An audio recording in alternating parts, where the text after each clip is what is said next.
నమస్కారం.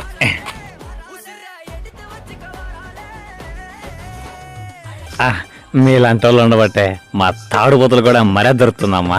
మీరిట్టే అందరినీ గౌరవిస్తూ గౌరవంగా బతకాలమ్మా. అయ్యో ఏమిటమ్మా ఇది? మీరేంటమ్మా చున్నీ లేకుండా నిలబడుకొని ఉన్నారు? ఒక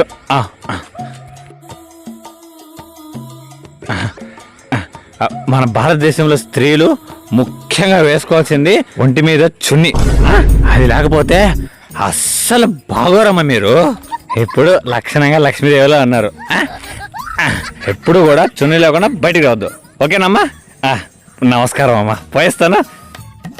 ఎవర్రా ఆడోళ్ళ మొగల మాట వినని చెప్పింది? చూసారా నా మాట ఎంత బాగా నిందో? పిచ్చోళ్ళ గురించి వెంటనే కానీ లైవ్ లో ఇదే చూడటం.